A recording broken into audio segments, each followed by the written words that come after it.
Hello guys. तो क्या आपको भी लगता है कि आपकी ज़िंदगी पूरी तरह से एक पॉइंट पे स्टक हो चुकी है? आपको कुछ समझ नहीं आ रहा कि आगे आपको क्या करना है। आप मतलब अपनी ज़िंदगी से पूरी तरह से परेशान हो चुके हो और शायद आप उस पॉइंट ऑफ टाइम का इंतज़ार कर रहे हो, उस मोमेंट का इंतज़ार कर रहे हो जहाँ आपको लगता है कि इसके बाद शायद सब कुछ सही हो जाएगा, और वो मोमेंट का इंतज़ार करते-करते आप परेशान हो चुके हो। तो I am here to tell you कि वो मोमेंट आपकी ज़िंदगी में कब आएगा, क्योंकि मैं भी एक टाइम पे इस मोमेंट का बहुत इंतज़ार कर रहा था, और ये मोमेंट मेरी ज़िंदगी में भी आया और आपकी ज़िंदगी में भी आएगा।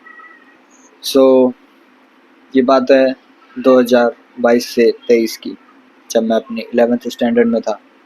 मैं अपनी ज़िंदगी से पूरी तरह से हताश हो चुका था। मैं भी उस पॉइंट ऑफ टाइम का इंतज़ार कर रहा था कि शायद इस पॉइंट ऑफ टाइम के बाद सब कुछ सही हो जाएगा, क्योंकि मेरी उस टाइम कोई सोशल लाइफ बची नहीं थी। मैं उन्हीं 4 दोस्तों को जानता था जिनके साथ मैं अपनी 6th क्लास से रहा। कोई नया दोस्त नहीं बना पाया, कोई टीचरों से कनेक्शंस नहीं बना पाया, और मतलब कचड़े जैसी ज़िंदगी। अब मैं उस ज़िंदगी से पूरी तरह से परेशान हो चुका था, और मैं भी उस पॉइंट ऑफ टाइम, उस मोमेंट का इंतज़ार कर रहा था कि शायद इस मोमेंट के बाद सब कुछ सही हो जाएगा। मैं इस ज़िंदगी से निकलना चाहता था, क्योंकि मैं आते-जाते लोगों को स्कैन करता चलता था। मैं लोगों को इतना जज करता था कि मैं एक चलता-फिरता ह्यूमन स्कैनर बन गया था, जो लोगों को ऊपर से नीचे खाली जज करता है।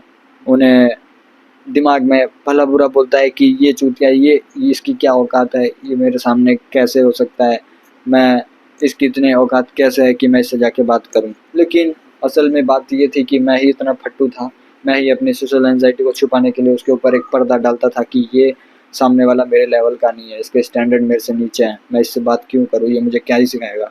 इस चीज़ ने मेरी सोशल लाइफ़ को बुरी तरह से बर्बाद कर रखा था। मैं भी उस मोमेंट का इंतज़ार कर रहा था कि शायद अब सब कुछ सही हो जाएगा। वो मोमेंट कब आएगा जब मेरी पूरी लाइफ़ फिर से एक सही ट्रैक पर चलने लगेगी, और वो मोमेंट मेरी ज़िंदगी में आया भी।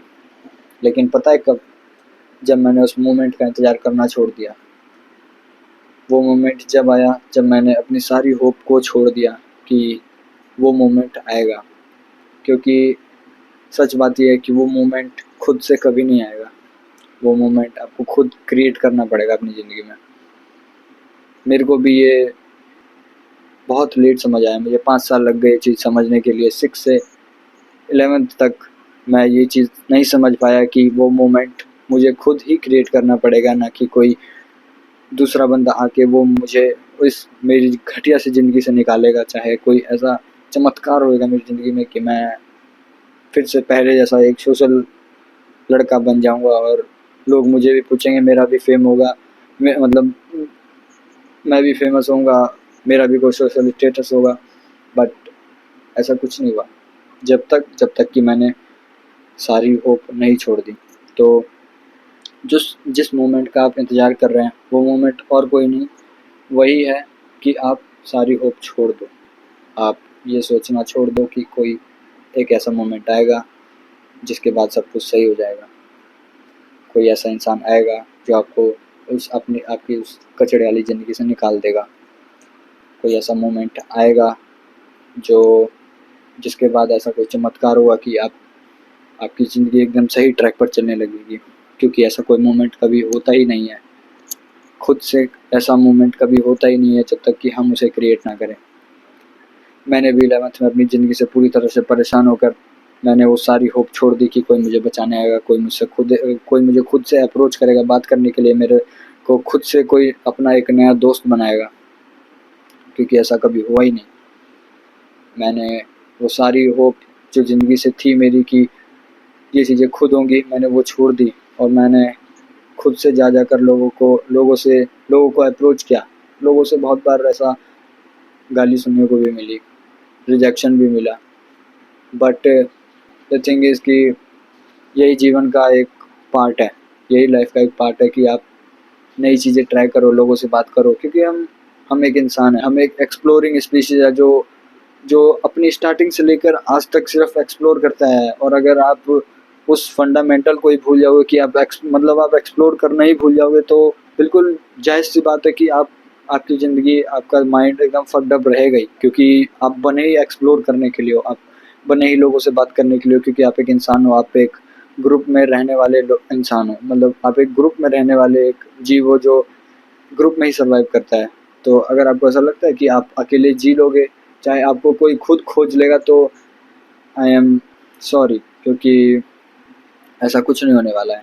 आपने जंगल में एक भेड़िए का झुंड भी देखा होगा, जिसमें कोई एक ऐसा भेड़िया नहीं होता जो जो खुद से इंतज़ार करे कि उसको कोई अपने ग्रुप का पार्ट बनाएगा। उसको एक खुद से ग्रुप खोजना ही पड़ता है, उसे खुद से सोशल होना ही पड़ता है, अपना अपना जीवन जंगल में सही से बिताने के लिए, खाने के लिए, जीवित रहने के लिए उसको खुद से एफ़र्ट्स डालने पड़ते हैं। वही चीज़ यहाँ पे भी है। वो किसी वो भेड़िया किसी भी एक ऐसे पॉइंट का इंतज़ार नहीं करता कि जिसके बाद उसकी लाइफ़ पूरी तरह से आसान हो जाएगी, एक सही ट्रैक पर आ जाएगी। Same thing goes to us. आपकी ज़िंदगी आपके हाथों में ही है। जो इंसान आपको इस कचड़े वाली ज़िंदगी से निकाल सकता है, वो आप खुद हैं। मेरे साथ भी ऐसा ही हुआ। मैं अपनी ज़िंदगी से परेशान हुआ। मैंने अपनी ज़िंदगी अपने हाथ में ली। मैंने सारी होप छोड़ी कि कोई मुझे बचाने आएगा। एंड सी, आज मैं उस लेवल से काफ़ी आगे तक निकल चुका हूँ। मैं अपनी क्लास के सारे, मेरी जो इन 11th के लास्ट में मुझे ये बात समझ आई थी, और 12th ख़त्म होते-होते तक मैंने अपनी पूरी क्लास को दोस्त बना लिया था। मैंने उनसे एक अच्छे कनेक्शंस बना लिए थे कि वो लोग आज भी मुझे जानते हैं, और मैं उन लोगों से आज भी अच्छे से घुल-मिल के बात कर सकता हूँ। मुझे कोई ऑकवर्डनेस नहीं होगी, और यहाँ तक कि मुझे स्ट्रेंजर से भी बात करने में पहले जितनी ऑकवर्डनेस नहीं होती। मैं लोगों से जाके खुद बात कर सकता हूँ, क्योंकि practice makes a man perfect. ऐसे ही अगर आप खुद से अपनी ज़िंदगी में एफ़र्ट नहीं डालेंगे, तो आई एम सॉरी कि आपको कोई बचाने वाला है, क्योंकि किसी ने आपकी ज़िंदगी बेहतर करने का ठेका नहीं ले रखा है। जो ठेका भगवान ने दिया है, वो आपके हाथ में दिया है कि आप अपनी ज़िंदगी खुद से अच्छी बनाओ, क्योंकि लोगों को और भी काम है, उनकी अपनी भी लाइफ़ है, आपकी भी अपनी लाइफ़ है। आप अपनी लाइफ़ अपने हाथ में लो, कोई आपको बचाने के लिए नहीं आएगा।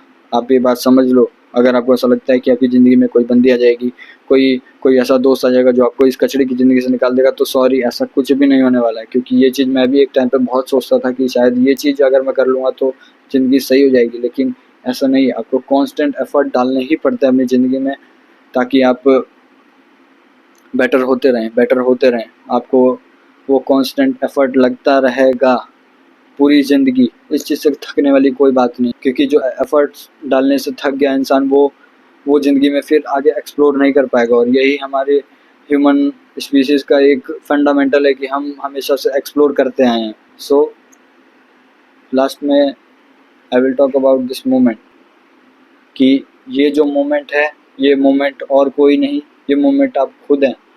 ये मोमेंट वो है जब आप अपने आप से, लोगों से हार जाएँ एकदम बुरी तरह से, कि लोग आपको बचाने आएँगे। वो होप जो लास्ट में आपने वो जो डोर पकड़ रखी है कि शायद एक दिन सब सही हो जाएगा, तो लीव इट। वो होप छोड़ दो। बिल्कुल किसी से उम्मीद रखने की कोई ज़रूरत नहीं है, कि अपनी ज़िंदगी से भी उम्मीद मत रखो कि खुद से वो चीज़ ठीक हो जाएगी, क्योंकि वो चीज़ कभी ठीक नहीं होने वाली जब तक आप उसको ठीक नहीं करना चाहते। क्योंकि एक पेशेंट जो खुद ठीक नहीं होना चाहता, डॉक्टर भी उसको कितनी भी दवाई दे दे, वो कभी ठीक नहीं हो सकता, क्योंकि सारा खेल इधर का है। अगर आप इधर से मेंटली वीक हैं पूरी तरह से, तो आपको ज़िंदगी में कोई भी ऐसा चमत्कार नहीं जो आपको बचा सकता है। वो चमत्कार आप खुद हैं। अगर आप खुद चाहें तो आप इधर तक पहुँच सकते हैं। अगर आप ना चाहें तो आप यहीं रह जाएँगे, और आपको एक गली का कुत्ता भी नहीं पूछेगा, इस ये क्योंकि लोगों को कुछ फ़र्क नहीं पड़ता कि आप कौन से लेवल पे हैं। वो लोग अपनी ज़िंदगी में खुश हैं। लोगों के पास इतना टाइम नहीं है कि वो आपके बारे में सोचेंगे, और ना आप कोई इतने बहुत फ़ेमस इंसान हो कि लोग आपको पूछेंगे बार-बार। सो लास्ट में कॉन्क्लूज़न यही निकलता है कि लूज़ होप। कोई होप मत रखो अपनी ज़िंदगी से कि लाइफ खुद से ट्रैक पर आ जाएगी। आपको खुद ही एफ़र्ट्स डालने पड़ेंगे उस चीज़ को ट्रैक पर लाने के लिए। Thank you for watching this video guys, और मिलते हैं फिर किसी और वीडियो में किसी और टॉपिक के साथ। तब तक के लिए बाय बाय।